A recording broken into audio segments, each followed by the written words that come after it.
دارت الفرقة الوطنية للشرطة القضائية طلعت اشتباكات بين الشرطة والجيش. كيف نخلقوا المجتمع هكا عندنا كتبت ما كاينش غير المخزن ديال الزهور.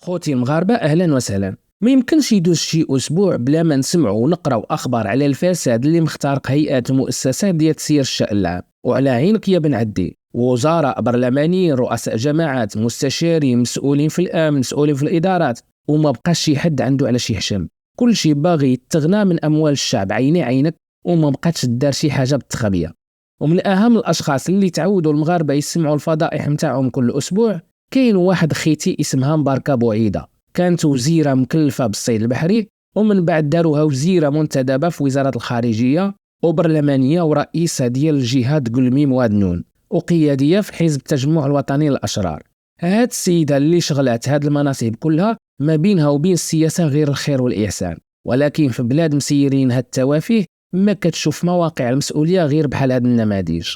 هاد مباركة بوعيدة اللي قفزت المواقع المسؤولية وتسير الشأن العام في رمشة عين بالفضل ديال دعم الباترونة والمرتزقة ديال السياسة في المغرب، لقات راسها هاد الأيام محاصرة من كل جهة ومتهمة أمام المحكمة ديال الاستئناف في مراكش بتهم ثقيلة، أولها تبديد أموال عمومية وصرف اعتمادات بدون مبرر وعدم الالتزام بالضوابط ديال الصفقات العمومية، بالإضافة لصرف اعتمادات بلا الموافقة ديال المجلس اللي هي الرئيسة ديالو. هاد التهم كتجسد من خلال مجموعة ديال الصفقات المشبوهة، أهمها الصفقة ديال البرنامج متاع التنمية الجهوية، والصفقة ديال الملاعب القرب، والصفقة ديال الطرق الجهوية والإقليمية، والصفقة ديال تهيئة بعض الشوارع متاع أقاليم الجهة، بالإضافة للعقود ديال الإطعام والاستقبالات.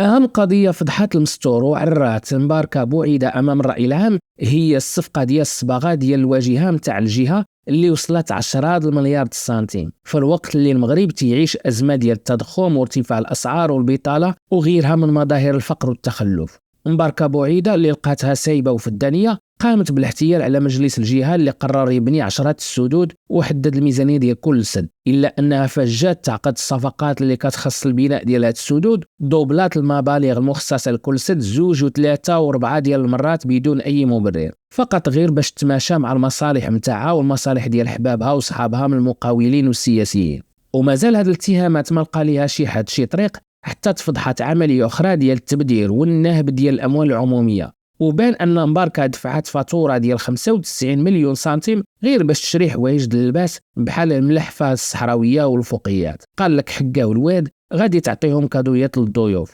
ولحد الآن ما عرف حد شكون هاد الضيوف اللي خداو هاد الكادويات كلهم، والأهم من هاد الشي كامل وشكون هو المقاول اللي خدا هاد الهمزة، واش هو من حزب الأحرار ولا مقرب منه ولا من العائلة ديال بوعيدة ولا شنو علاقته بالتمساحة مباركة. الفضائح ديال هاد التمساحة متاع أخنوش في الجنوب ما يمكنش تسالى. دارت الصفقة ديال الإطعام بمبلغ ديال 412 مليون سنتيم في شهرين وكأنها غادي تعشي صحاب راميد كلهم. السيدة قالت أن هذا الإطعام تيخص 9000 شخص مفرقين على 900 طبلة، يعني كل طبلة فيها 10 الناس طيحة ب 4500 درهم. مباركة خلصت 80 مليون المقاول اللي مكلف بهذه الصفقة غير في أسبوع واحد، يعني 10 الملايين ديال الماكلة كل يوم، في حين أن المستشارين اللي معها في نفس المجلس أكدوا أنه خلال هذه الفترة ما كان لا ضيوف ولا حتى شي نشاط، إلا أن كلمة السر في هذه الصفقة كيف باقي الصفقات تيبقى هو المقاول اللي خدا الهمزة، وبان أنه مقرب بزاف من بوعيدة.